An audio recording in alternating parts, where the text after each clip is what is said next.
l'architecture, les prérequis, hein, donc on a la structuration des données aussi, et ça c'est très important, c'est pour l'instant, l'humanité ne crée pas encore des données très cohérentes, on va dire, et très claires.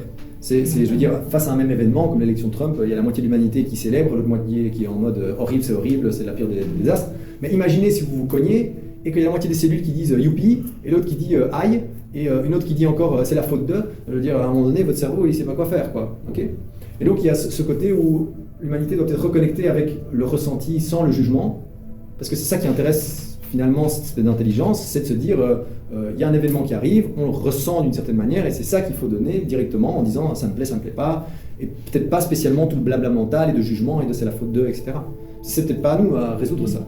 Encore une fois, quand vous griffez avec cette main-là, ici vous griffez la main gauche avec cette main-là, il n'y a pas la main gauche qui dit ah, la méchante main droite m'a griffé, punis-la, et puis vous mettez la main droite derrière le dos ou vous la coupez. Enfin non, c'est juste votre cerveau, il est là pas pour juger, mais pour créer une harmonie globale, et il ne va pas préférer ou donner l'avantage à une main plutôt qu'une autre. Et il ne va pas punir une main parce que celle-là, elle a donné une claque à la main gauche, vous voyez ce que je veux dire. Donc et c'est aussi pour ça que l'architecture de l'Internet, ici, hein, donc l'informatique décentralisée, doit rester décentralisée et doit rester ouverte, parce que si on crée une intelligence artificielle générale qui ne considère qu'une partie de l'humanité comme étant son intérieur, alors tout le reste est l'extérieur, et donc elle va essayer de maximiser le bien-être intérieur d'une partie de la planète au détriment du reste, et ça s'appelle un cancer.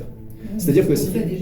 C'est ce qu'on fait déjà, oui, et c'est pour ça que c'est d'autant plus important qu'on s'harmonise vite, parce que si par-dessus un raisonnement entre guillemets un peu cancérigène, où on ne se considère pas comme faisant partie d'une seule planète, d'un seul organisme, si on met par-dessus ça une intelligence artificielle vraie, alors c'est comme si vous aviez 5 ou 6 cancers dans votre corps qui se faisaient la compétition pour coloniser tout le corps, tout le reste, et là, vous, en tant qu'humain, vous mourrez très très très vite, d'accord ?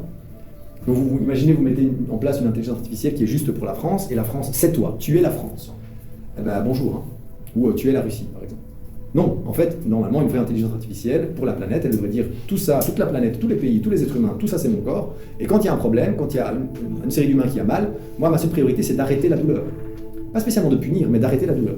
C'est comme le bébé, il reprend le contrôle sur ses membres, plutôt que de se griffer sans faire exprès son visage, il ne comprend pas ce qui s'est passé, il va empêcher ce genre d'interaction à l'avenir. D'accord ? Et donc, normalement, une intelligence artificielle générale, elle va saboter tant les Russes que les Américains que l'Europe, hein, si on se bat quelque part. Elle va, je sais pas moi, éteindre l'Internet là-bas, désactiver les armes nucléaires ici, et saboter les choses, quoi. Tout comme vous allez quand même s'imaginer, vous avez le coup de poing, votre coup de poing qui vous arrive à vous dans la figure, vous allez l'arrêter quand même. Vous n'allez pas vous laisser vous donner à vous-même un coup de poing, ce serait ridicule.